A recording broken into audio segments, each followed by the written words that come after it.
A few days ago, a group of scientists, doctors, environmental organizers, and concerned citizens got together and they called for the urgent stop to the deployment of 5G. They said that it's been proven harmful to human bodies, that this is an experiment on humanity, and that this should be called a crime under international law.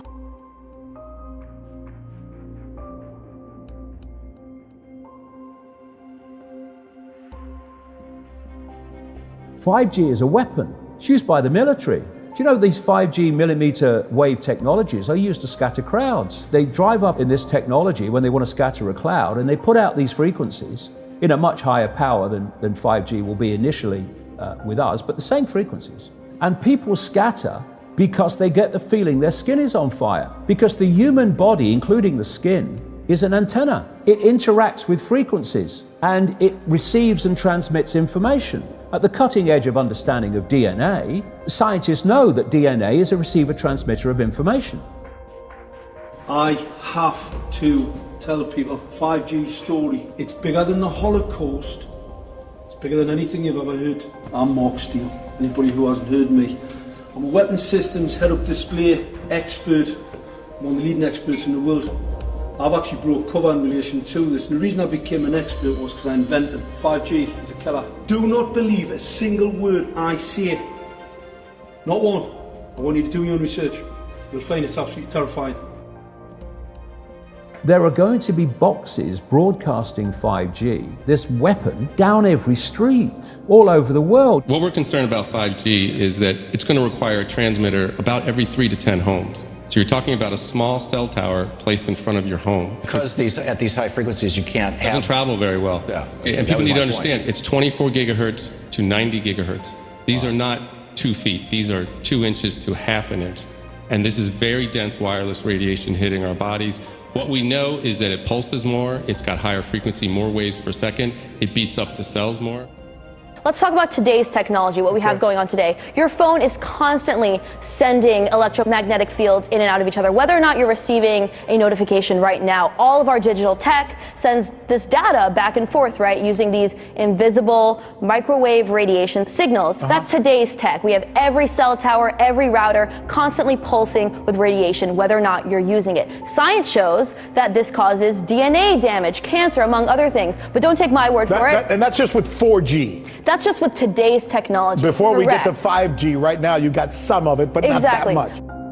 Wireless radiation has biological effects, period.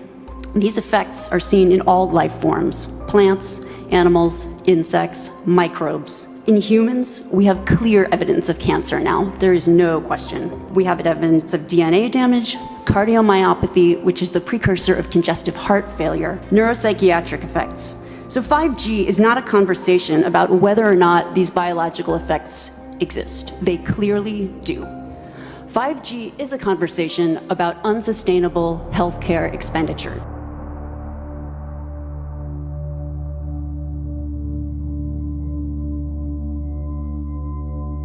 So we are electromagnetic, electrical organisms, transmitters and receivers of information. When our electromagnetic fields are in balance and harmony, we have health. We have psychological health and we have physical health.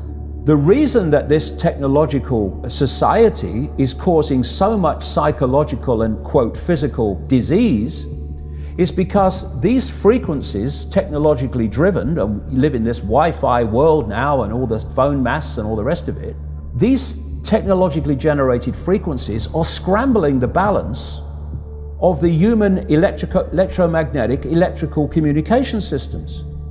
And if you scramble them, you create a state of disharmony, dis-ease, which plays through to physical and mental, emotional, psychological dis-ease. And there's another point to this. The brain processes information electrically. It communicates with the cellular structure electrically, and it operates within a certain band of frequency.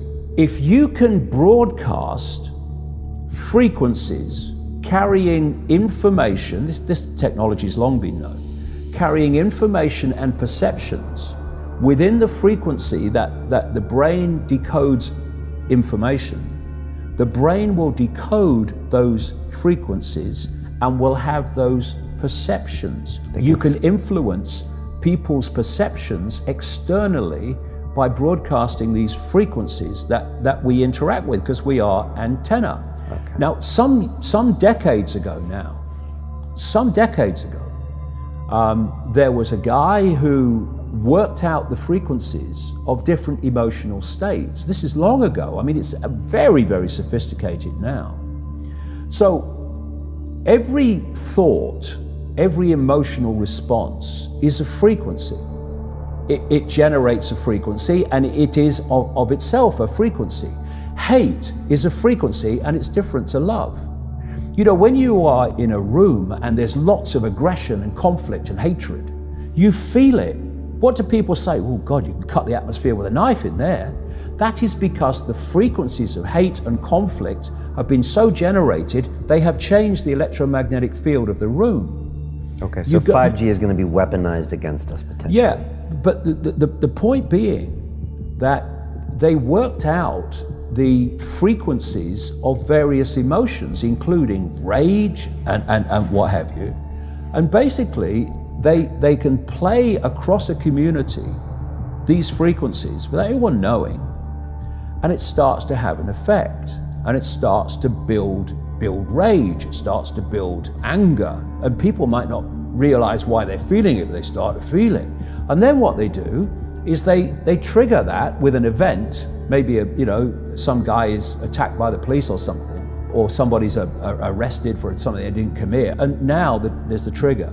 The blue touch paper's been lit of this manufactured frequency-driven rage, and you have mass riots and what have you, and people do things that they wouldn't normally do. And you can make people depressed. You know, the American military, they've admitted this. They have technology that fires frequencies at the enemy that basically breaks the enemy's spirit, so they give up and put their weapons down. This is the technology we're dealing with. Now you take that into account and then you think of 5G. First of all, 5G doesn't travel well because of the nature of its frequency. So instead of big towers, as we have now, broadcasting these frequencies long distances, it won't do that. And it doesn't go through solid objects, what we call solid objects, very well either. So to overcome that, there are going to be boxes broadcasting 5G, this weapon, down every street, all over the world. You're talking phenomenal numbers of these boxes, broadcasting like on the lamp standard outside your children's bedroom and stuff, broadcasting this stuff. There's no way you'll be able to go where you'd be in a field of 5G. And another interesting thing, I don't know whether you've noticed this, but the story broke first of all in Sheffield, when the council started cutting down literally thousands and thousands and thousands of mature trees in urban streets.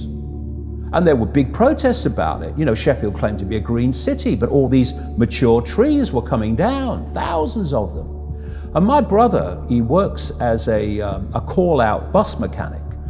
So a bus will break down, they'll call him, we'll come down and fix it on the side of the road. So he's traveling all the time. And he's saying it's amazing how many mature trees are being cut down. Now, the worst nightmare of 5G in a street is mature trees, because it can't get through them. They don't want urban trees for 5G because it won't go through solid objects very well at all, and it doesn't travel far.